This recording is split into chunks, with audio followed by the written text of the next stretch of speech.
قانون بويل. الاستنتاج ان بويل ليه نص وليه صيغة رياضية ودي علاقات بيانية.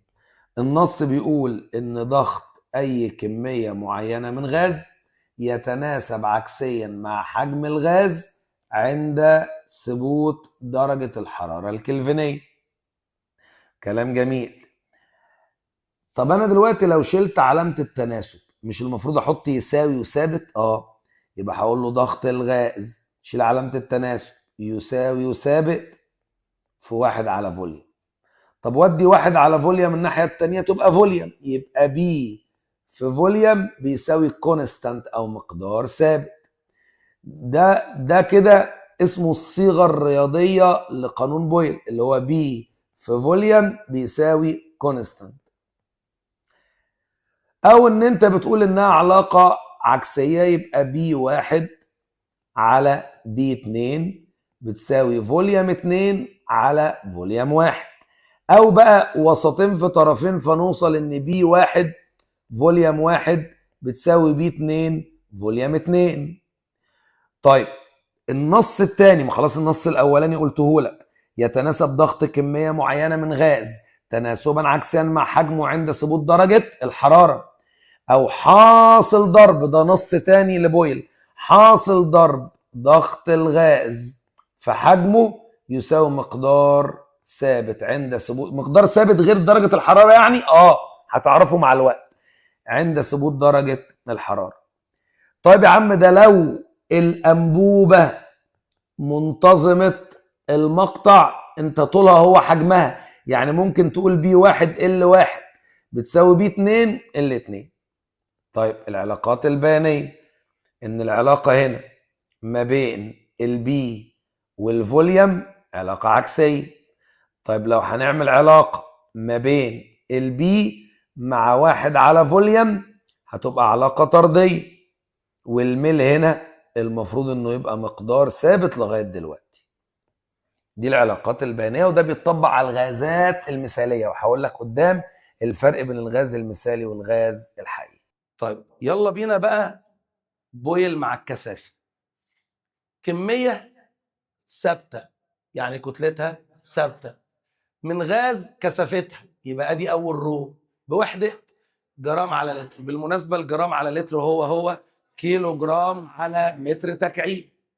وكانت الغاز ده ضغطه في اللحظة دي 760 ملم زئبق وعند درجة 0 سيليزية، فإن كثافة هذه الكمية يعني عايز رو 2 وعند نفس درجة الحرارة، ولما يبقى ضغطها الجديد 570 يبقى هو عايزك تعمل علاقة ما بين الضغط والكثافة، لسه قايلينها.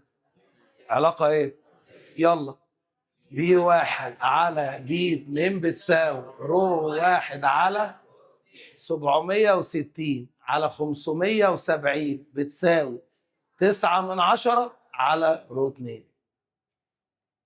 هطلع رو 2 وهو عايزها بنفس الوحدة جرام على لتر. طب افرض عايزها بوحدة تانية، طلعها جرام، طلعها بنفس وحدة المسألة وحولها في الآخر.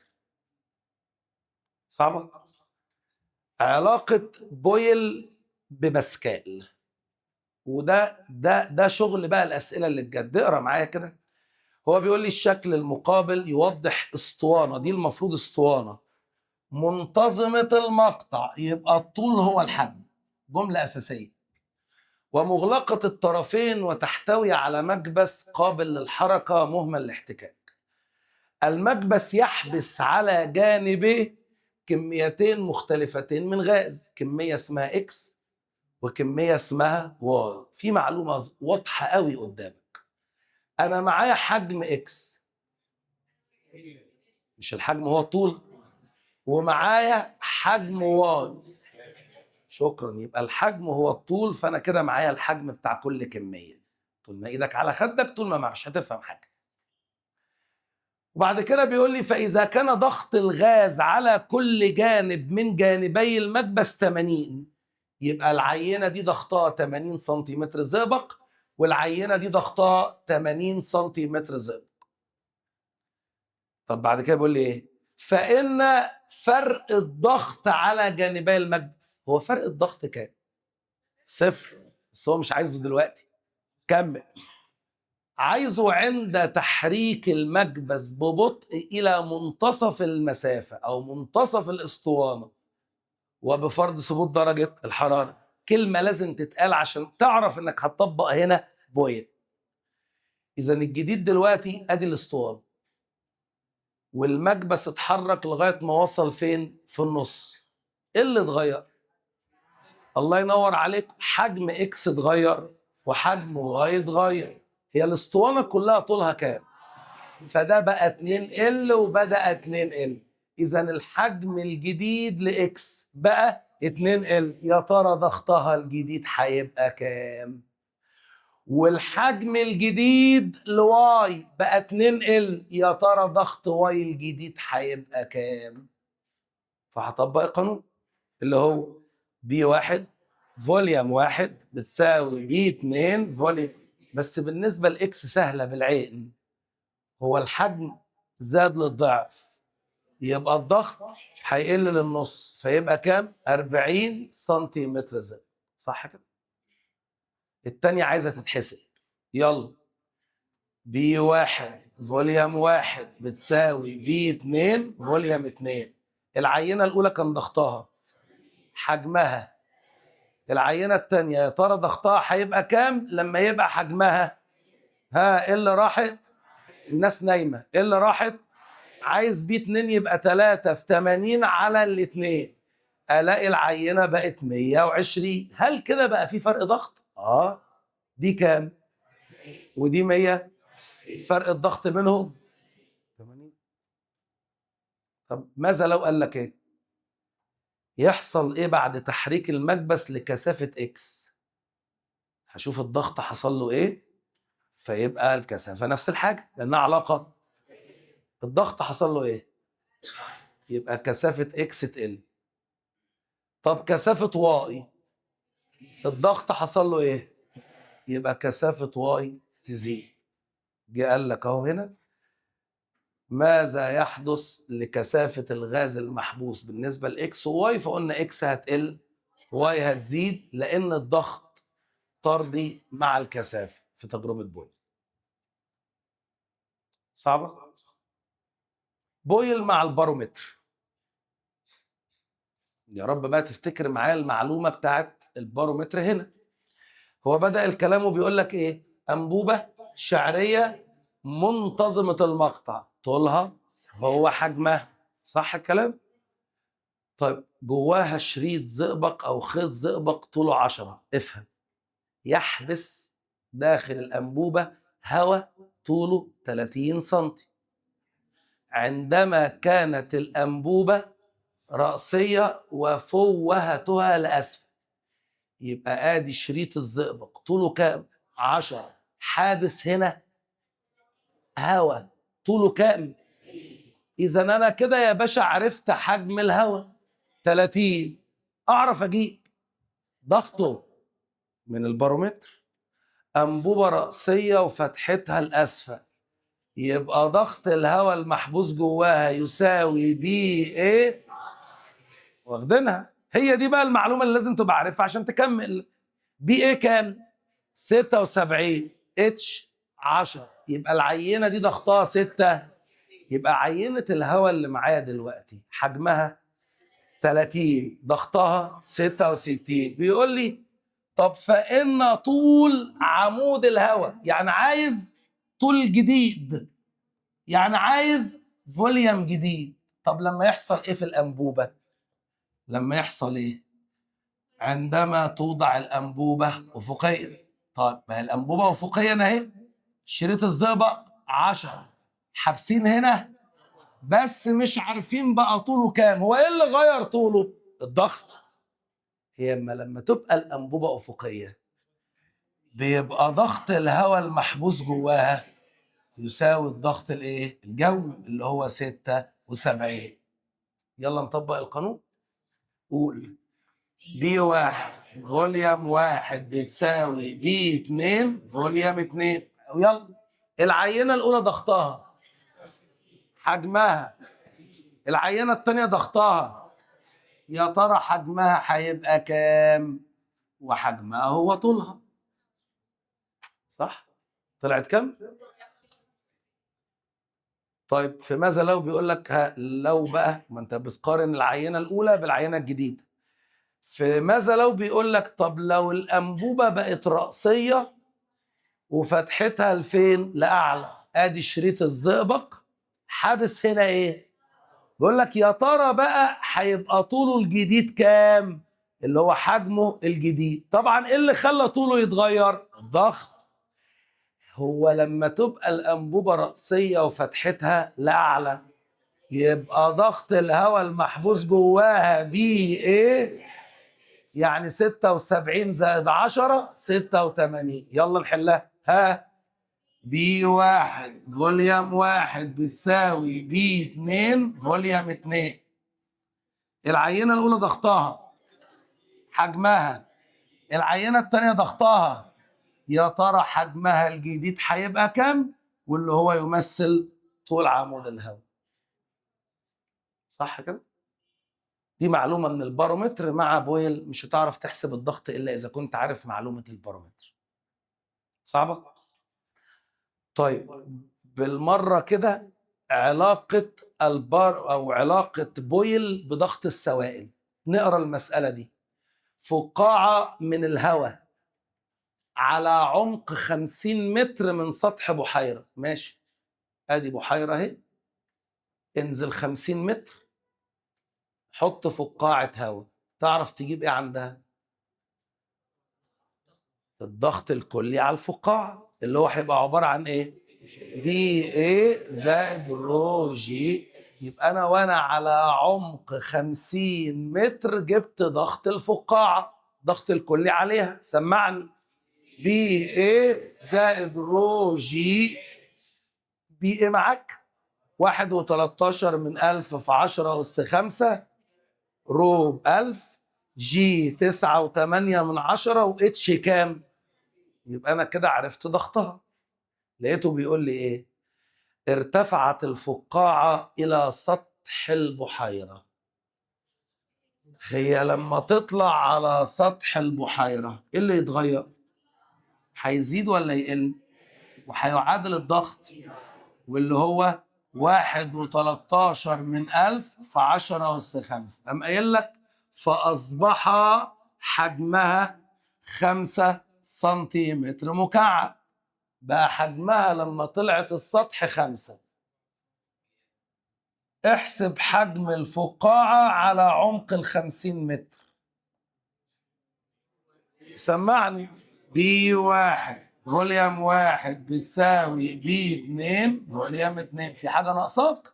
هتجيب مين؟ فوليوم واحد بنفس الوحدة سنتيمتر مكعب. ربطنا هنا ايه بايه بقى؟ ربطنا ضغط السوائل ببويل. طب ما تيجي نحل بويل بويل، يعني ما نربطش حاجة. اقرا كده. كمية معينة من غاز النيتروجين. يبقى عينة الغاز اللي معايا غاز ايه؟ حجم العينة دي كام؟ 15. ضغط العينة دي 12. وكمية أخرى من غاز الأكسجين. حجم العينة كام؟ 10. ضغط العينة دي 50. يبقى أنا معايا كام عينة؟ بص الجملة اللي بعدها. تم ضخهما في إناء فاضي من الهواء حجمه 5. يحصل إيه؟ عايز كلمة. بتصعب الرد ليه؟ نيتروجين واكسجين اتحطوا على بعض جوه اناء، حصل خليط. بتكلكع الكلام ليه؟ شويه نيتروجين اتحطوا على شويه اكسجين في اناء حجمه 5، حصل حجم الخليط 5. يبقى انا كده عرفت ان حجم الخليط بتاعنا ب5. عايزين ضغط مين؟ الخليط. قايل لك في الاخر اهو. طبعا السطر ده بيقول لك كانت درجة حرارة الغازين قبل الخلط هتساوي درجة حرارة الخليط. طبعا عشان اعرف اطبق بويل. قانون الخليط يقول ايه؟ يقول ان بي فوليوم لمين؟ للخليط بتساوي بي 1 فوليوم 1 زائد بي 2 فوليوم 2. عوض معايا كده، انت هتجيب ضغط الخليط بنفس وحدة ضغط العينات، ما بنحولش. انا عايز ضغط مين؟ الخليط. حجم الخليط، العينة الاولى ضغطها، حجمها، اسرع يلا، العينة التانية ضغطها، حجمها. اذا هطلع ضغط الخليط كل ده على كام؟ يطلع 136 سنتيمتر مكعب. صعبة؟ بصراحة في طريقة تانية هي مش اسهل من دي، بس انا بحبها اكتر. هقولها لك وانت اشتغل بالطريقة اللي تعجبك. انا هتخيل ان انا خدت النيتروجين وهحطه جوه الاناء لوحده. هحطه جوه الاناء ايه؟ بقى حجمه كام؟ 5. فهو كان حجمه، ضغطه. طب لما يبقى حجمه 5، يا ترى ضغط النيتروجين الجديد كام؟ فيها حاجة؟ وهتخيل ان انا حطيت الاكسجين لوحده جوه الاناء، بقى حجمه 5 برضه. هو كان حجمه وضغطه 50، بقى حجمه الجديد.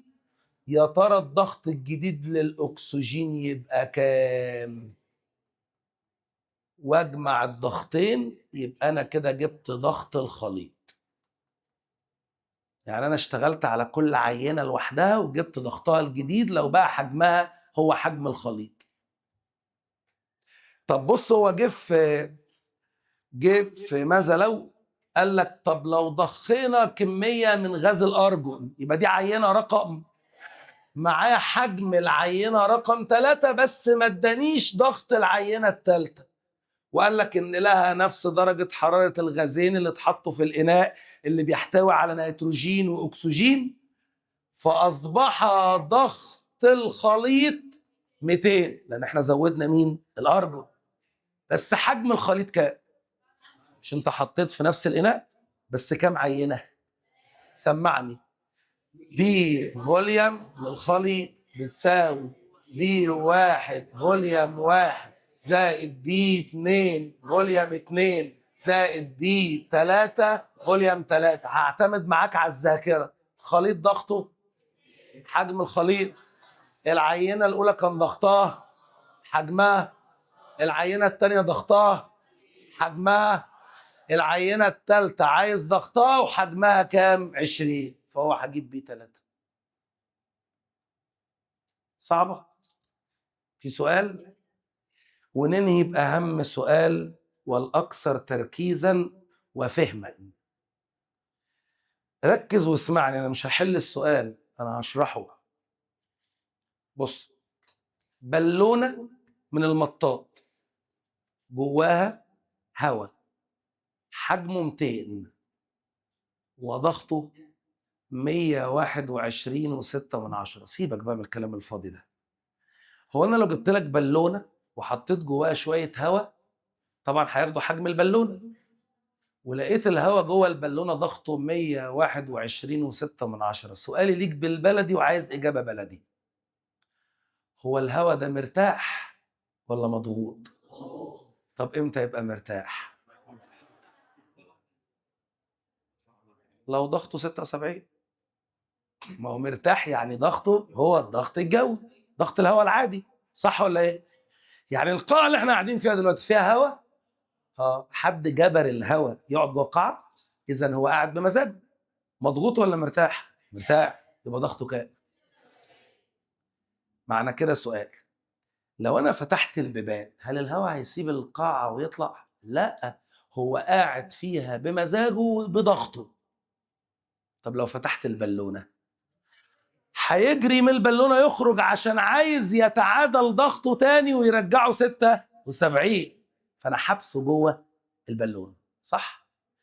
اذا اول عينه غاز هواء داخل بالون، صح؟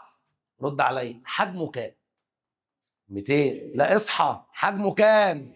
وضغطه 121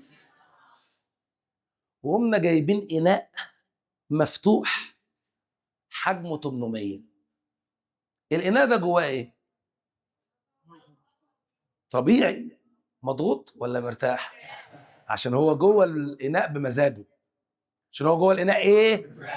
معنى كده إن أنا أصلا الإناء اللي أنا جايبه ده اللي حجمه 800 التاني من الأول. البالونة اللي معايا جواها إيه؟ حجمه ضغطه 121 و6 مرتاح ولا مضغوط؟ مضغوط. مرتاح عند 76. يعني لو فتحت البالونه بيحاول يهرب ليه؟ عشان يبقى ضغطه زي ضغط الهواء اللي بره، هو بيرتاح كده. ورحت جبت اناء مليان، اناء فاضي من جوه، فهيبقى فيه ايه؟ مضغوط ولا دخل بمزاجه؟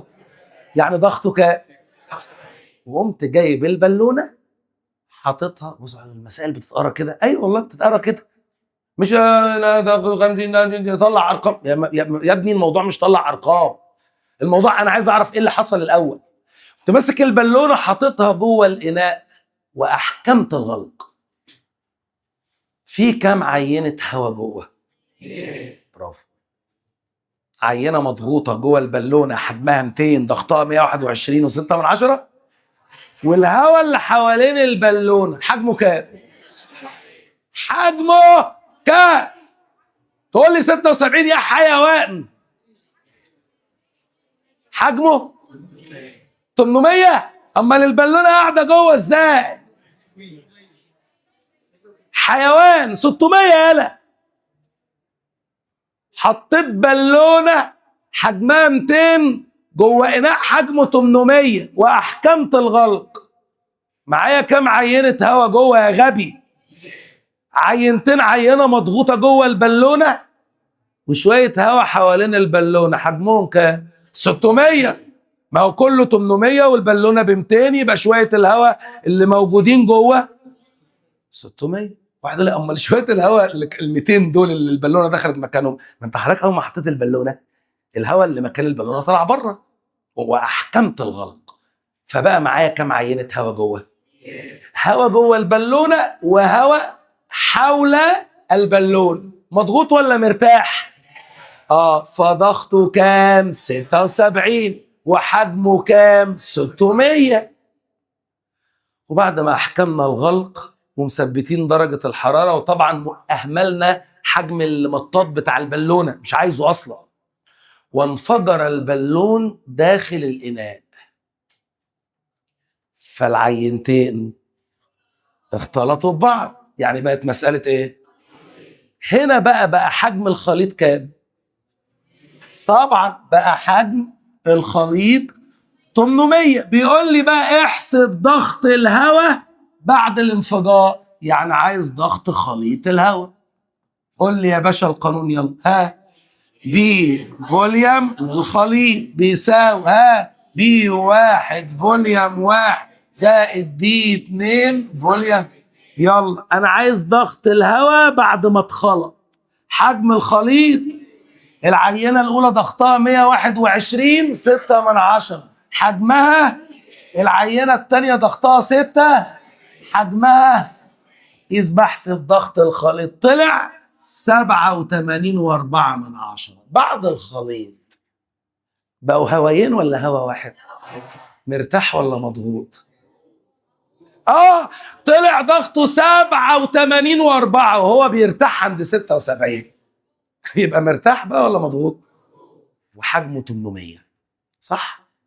لو فتحنا الإناء الهواء يفضل قاعد جوه ولا يطلع؟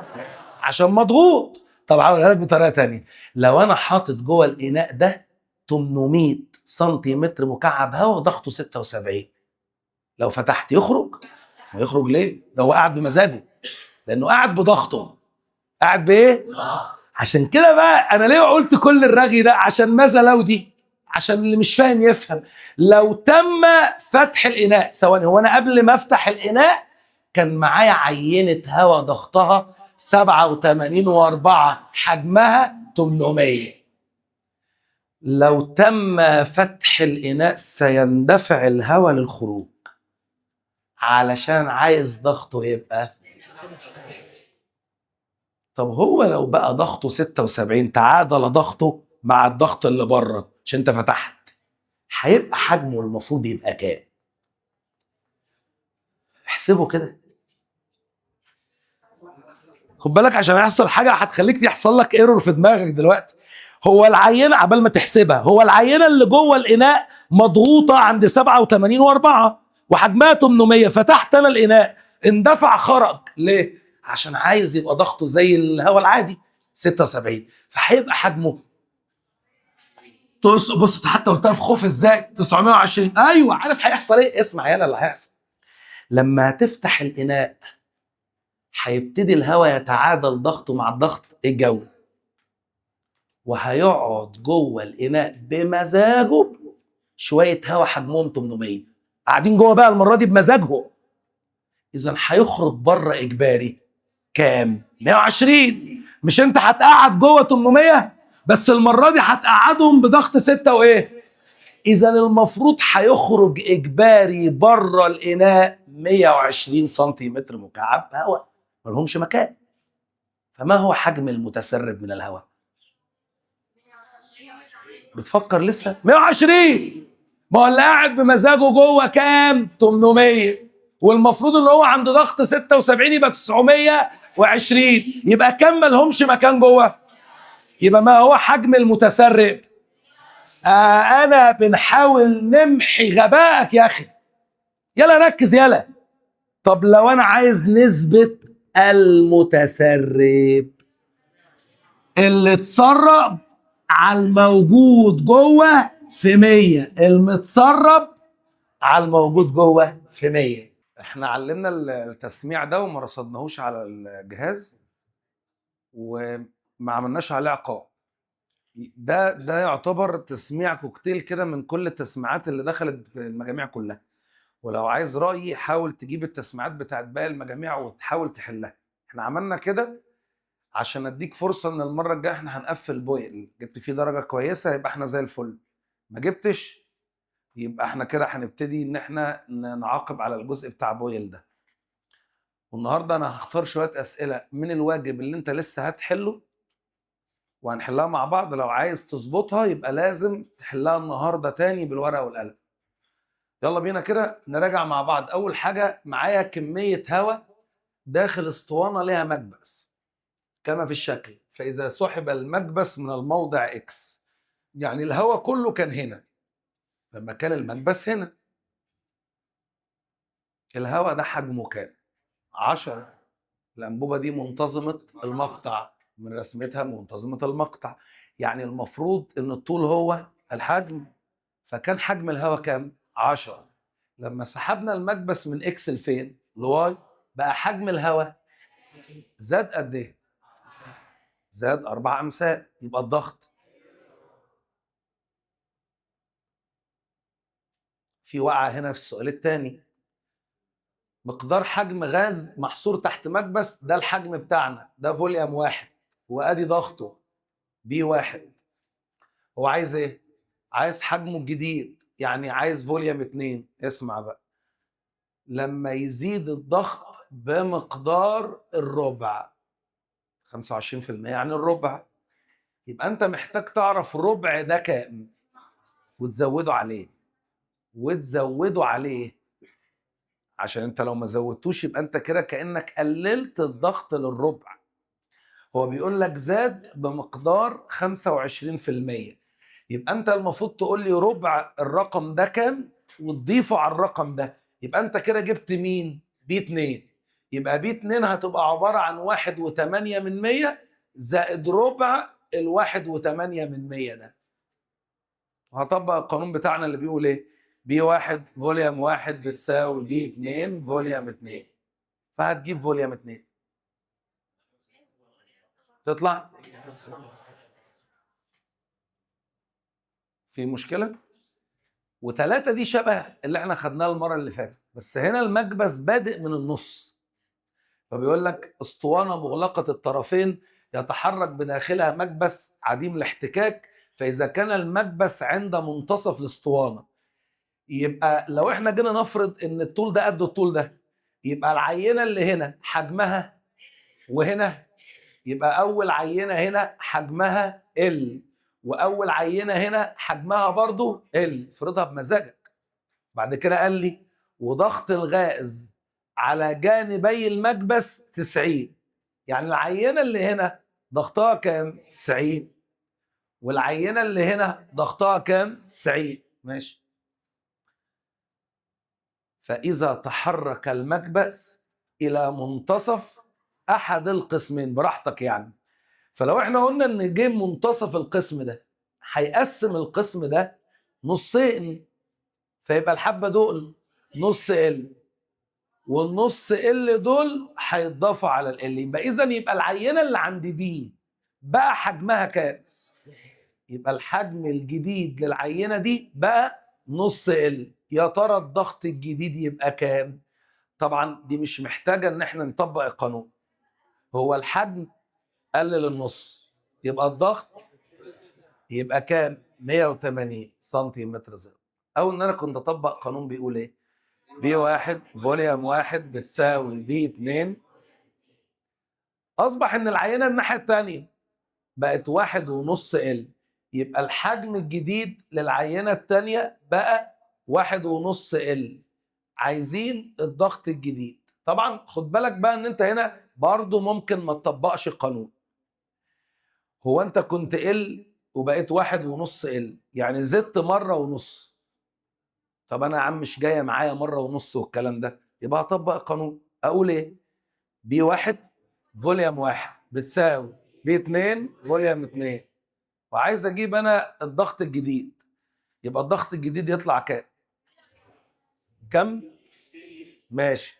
يبقى الضغط الجديد طلع 60. هل بقى في فرق ضغط؟ ده 180 وده 60. 120 سنتيمتر زئبق فرق الضغط على جانبي المكبس. ودي شبه اللي احنا حليناها المره اللي فاتت. في سؤال؟ طب نوعيه الاسئله دي حلوه جدا. كم انتفاخ ده؟ 3. اولا الانابيب الافقيه اللي بتربط ما بينهم مهمله الحجم وماليش دعوه بيها، يعني انا شغال على الانتفاخات بس. الانتفاخين دول فاضيين وده جواه غاز، يبقى عينه الغاز اللي عندي حجمها كام؟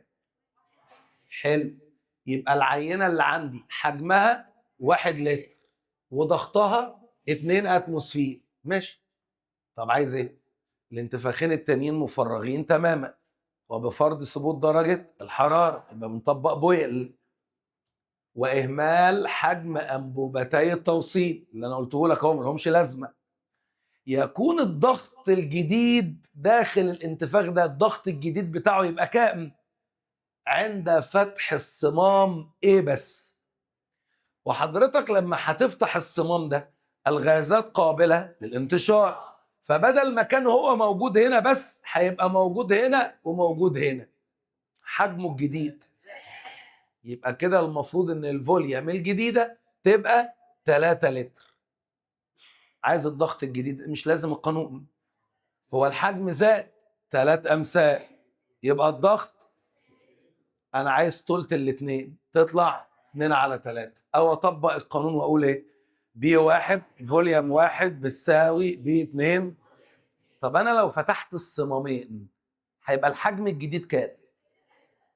فساعتها لو طلب مني الضغط الجديد يبقى انا هطبق القانون او اشتغل ان الحجم زاد 6 امثال، يبقى الضغط يقل للسدس. فيها مشكلة؟ في تجربة قانون بويل لتحقيق العلاقة بين حجم كمية معينة من غاز والضغط، فإن كل من كتلة الغاز ثابتة والكثافة متغيرة، يبقى ثابتة متغيرة. هنا برضو 6. كمية من غاز كثافتها ادي رو واحد، ضغطها بي واحد، بقى ضغطها بي 2 مع ثبوت درجة الحرارة. عايز رو 2 علاقة طردية. القانون بي واحد على بي 2 بتساوي رو واحد على، وتتأكد طبعا ان كلهم نفس الوحدة. ثالثة؟ في مشكلة؟ طيب بص هنا، فقاعة صعدت من قاع بحيرة لسطحها فزاد حجمها لضعف، طيب واحد يقول لي زاد حجمها للضعف، يعني هي لما كانت عند القاع كان حجمها بواحد، لما طلعت للسطح بقى حجمها 2، زاد للايه؟ طب ده غير ان هي وهي عند السطح ضغطها يعادل الضغط اللي هو عطوهوني 10 أس 5. طب ما انا ممكن اجيب الاول ضغطها عند القاع وبعد كده فكه. مش الضغط عند القاع هيبقى بي ايه زائد رو جي، هاتوا الاول قيمته بكام. فاشتغل هنا ايه؟ بي واحد فوليوم واحد بتساوي بي 2 فوليوم 2. كده انا هجيب مين؟ بي واحد. يطلع زي ما يطلع. طب ما هو بي واحد ده اللي هو عباره، ده بي واحد ده وانا عند الايه؟ عباره عن بي ايه زائد رو جي إيه. مش جبنا بي واحد ومعانا بي ايه ومعانا رو ومعانا، هطلع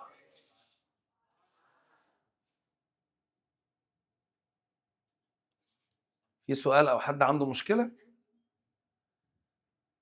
بعد كده فقاعه من الهواء تكونت قرب قاع بحيره وتحركت لتصل الى سطح ماء البحيره. يعني هي كانت فين؟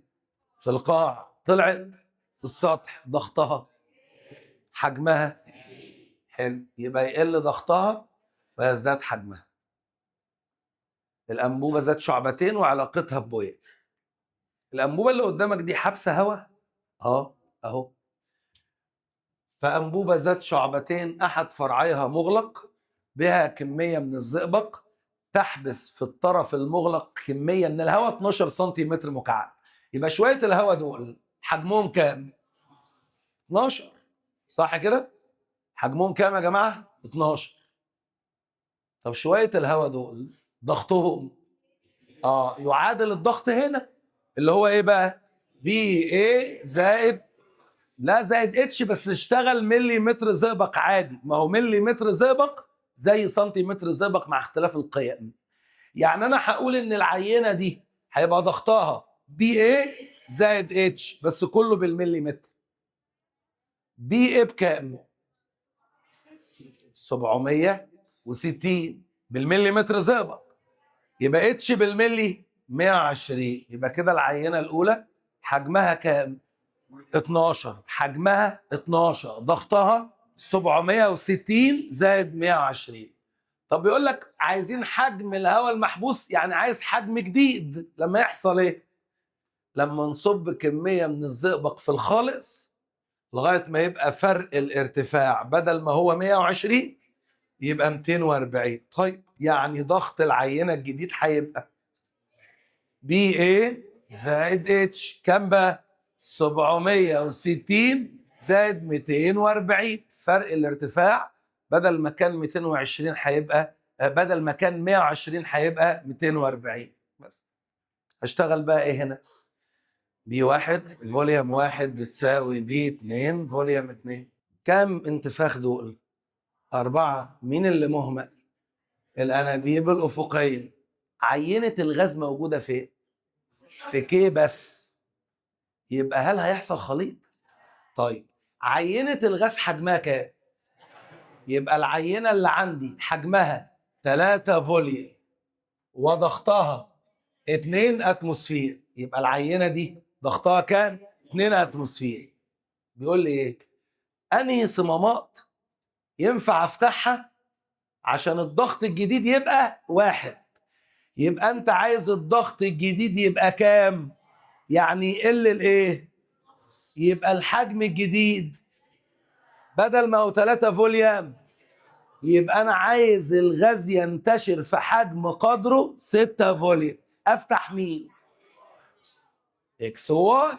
لو فتحت واي بقى الحجم 5 فوليوم، ولو فتحت معاه اكس يبقى كله، يبقى هينتشروا في الثلاث انتفاخات اللي فوق بحجم قدره 6 فوليوم. طب الثانيه، العينه الاولانيه حجمها كام؟ 3 فوليوم، احسبها انت. والعينه الاولانيه ضغطها كام؟ انا عايز ضغطها الجديد يبقى 2/3 اتموسفير.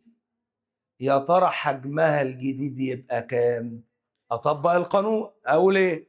بي واحد فوليوم واحد بتساوي بي اتنين، يطلع 9 فوليوم. يعني انا عايز الغاز ينتشر في حجم قدره 9 فوليوم. افتح مين؟ افتح له واي مع زد، لان هيبقى الحجم الكلي اللي بينتشر فيه 4 فوليوم و3 فوليوم و2 فوليوم. يبقى الاولى فتحنا اكس وواي، والثانيه فتحنا زد وواي. في سؤال؟ طب انبوبه بارومتريه، بس ركز بقى، السؤال ده حلو قوي. سيبك من الرسم، بس نقرا كلمه كلمه. هو بيقول لي انبوبه بارومتريه مساحه مقطعها 1 سنتيمتر مربع. الكلمه دي معناها ان الانبوبه دي منتظمه المقطع، يعني طولها هو حجمها. كمل. وارتفاع الزئبق بها فوق مستوى سطح الزئبق في الحوض 76، وطول الفراغ 5. تعال ارسم. ادي انبوبه بارومتريه، طول الزئبق فوق الحوض 76 سنتي، واللي فوق ده ايه؟ فراغ 5 سنتي. استفدت ايه؟ قلناها قبل كده في البارومتر، لو فوق فراغ يبقى طول الزئبق يمثل الضغط. يبقى المعلومة هنا ان الضغط الجوي طلع 76 سنتيمتر زئبق. لقيته بيقول لي ايه؟ فإن حجم الهواء، يعني طول الهواء، مش الحجم هو الطول، تحت الضغط الجوي اللازم ادخاله فوق الزئبق في الانبوبه، يعني مكان الايه؟ يعني عايز يقول لك يا ترى حجم شويه الهواء اللي هيخشوا الفراغ تحت الضغط الجوي، يعني لما يبقى ضغطهم 76 هيبقى طولهم كام او حجمهم كام؟ كمل. اللازم ادخاله فوق الزئبق في الفراغ، يعني حضرتك دلوقتي هتجيب مضخه هواء وتحاول تسرب فوق مين؟ هواء. هو في وضع البارومتر لو الهواء دخل مكان الفراغ يعمل ايه؟ هيضغط الزئبق، فالزئبق يحصل له ايه؟ فقال لك اهو، بحيث ينخفض مستوى الزئبق بداخلها بمقدار. طب ما تيجي نرسمها. يبقى المفروض دلوقتي ان البارومتر الجديد، قول معايا، ادي الانبوبه اهي، هيبقى طول الزئبق جوه كام؟ كم؟ ماشي. واللي فوق ده بقى ايه؟ بقى ايه؟ طوله كام؟ طوله كام؟ 11 طبعا. مش حضرتك دخلت مكان الفراغ هواء؟ يبقى الفراغ طوله كام؟ 5. والهواء عمل ايه؟ ضغط الزئبق نزله 6، فبقى الهواء طوله كام؟ يبقى شوية الهواء اللي جوه دول طولهم يعني حجمهم كام؟ 11. طب لو عايز ضغطهم، اتعلمنا طريقة وقت البارومتر، قلنا نقطة بره ونقطة جوه. مين اللي بيضغط بره؟ بي ايه يعادل مين اللي بيضغط جوه؟ الهواء زائد اتش زائد. يبقى اللي بيضغط جوه الهواء زائد اتش زائد. اذا ضغط شويه الهواء دول هيساوي ايه؟ بي ايه ناقص اتش. بي ايه كام؟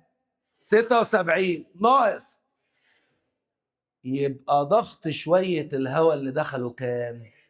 يعني حضرتك دلوقتي في وضع البارومتر اللي قدامنا، لو دخلنا هواء مكان الفراغ، رد عليا، الفراغ هيتملي هواء؟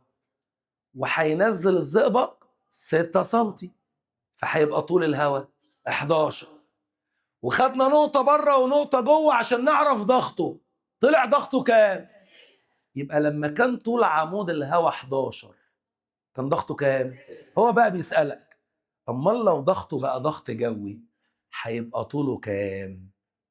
فانا هطبق قانون بيقول ايه؟ بي واحد فوليوم واحد بتساوي بي 2 فوليوم 2. يطلع ان هو لو كان ضغطه ضغط ايه؟ جوي، يطلع طوله 33 على 38. بس معنى كده ان انت لما دخلت جوه البارومتر، خد بالك، لما دخلت جوه البارومتر هواء، طول عمود الهواء بقى 11 وضغطه بقى 6. هو بقى جه سألك طب لو كان ضغطه 76 كان المفروض يبقى طوله فوق كام؟ 33 على 38. يبقى انا بقارن حالة موجودة بحالة لو حصلت هيحصل ايه لطول عمود الهواء اللي فوق. في سؤال؟ بعد كده أسئلة على الأنبوبة ذات شعبتين. تعالى كده نقرأ السؤال 31. الشكل المقابل في الأنبوبة رقم 1 تحبس كمية من الهواء، كاتب لي إن حجمها كام؟ 3. يبقى أنا كده عينة الهواء دي حجمها كام؟ ضغطها يعادل الضغط اللي هنا، يبقى العينة دي ضغطها بي ايه. الضغط الجوي 760 بس الاختيارات بالسنتي، يبقى خليها سنتيمتر زائد 6 وايه. يبقى عينة الهواء المحبوس ده حجمه كام؟ اسمع بس، حجمه كام وضغطه كام؟ 76. بيقول لك صبت كمية من الزئبق في الفرع الخالص حتى أصبح حجم الهواء المحبوس، يعني حجم العينة الجديدة كام؟ 1.5. يعني الحجم قلل النص. يبقى شوية الهواء ده ضغطهم الجديد هيبقى زايد للايه؟ كان 6 وكام؟ ضعف، يبقى بقى 152. سؤالي ليك بقى، شوية الهواء دول ضغطهم كام؟ 152 يعادلوا بي ايه زائد اتش، صح كده؟ يعني ال 152 تعادل ايه الناحية التانية؟ بي ايه زائد اتش. طب بي ايه بكام؟ يبقى الاتش دي بتبقى 152 ناقص 76 تطلع 76. وهو كان عايز اتش طول عمود مين؟ الزئبق. في سؤال؟ مسألة برضو أنبوبة ذات شعبتين بس بطريقة مختلفة. احنا حابسين هوا جوه، صح؟ طوله كام؟ 8، صح كده؟ طوله كام؟ ماشي، هنصبر. هعمل لك مفاجأة محترمة في آخر الحصة. أنا عصر على نفسي ليمونة عليكي من ساعة ما الحصة بدأت، بس أنا هنعلمك الأدب عشان الحصة بتتصور بس طز فيك. المهم الحصة. الهوا ده طوله كام؟ 8، صح؟ يعني حجمه. طب ضغطه يعادل الضغط ليه؟ حلو. يبقى عينة الحجم ده ضغطه يعادل الضغط الجوي 5. يبقى شوية الهواء المحبوسين طولهم 8 ضغطهم 75. فإن طول عمود الزئبق اللازم إضافته في الفرع الخالص. يعني أنا هاجي منين؟ من هنا وأصب إيه؟ هو عايز يعرف بقى طول الزئبق اللي هتصبه كله كام؟ لكي يرتفع الزئبق في المغلق 2. سؤالي بقى، يبقى أنت هتفضل من هنا تصب إيه؟ ماشي. ينزل القديم كام؟ طبعا 2 سنتي. ويرفع هنا كام؟ يرفع هنا 2 سنتي، صح؟ أصبح إن عينة الهواء الجديد حجمها كام؟ لأن بقى طولها 6. يبقى العينة الجديدة حجمها كام؟ 6. طب يا ترى بقى ضغطها يبقى كام؟ هقول له بي 1 فوليوم 1 يساوي بي 2، يطلع ضغطها 100. اسمع بقى، يبقى شوية الهواء دول ضغطهم هنا كام؟ وهم يعادلوا الناحية التانية الضغط هنا اللي هو بي ايه زائد الاتش دي بس. اذا يلا قول معايا الايه؟ ال100 تعادل بي ايه زائد اتش. بي ايه كام؟ يبقى الحتة دي الاتش دي ب5.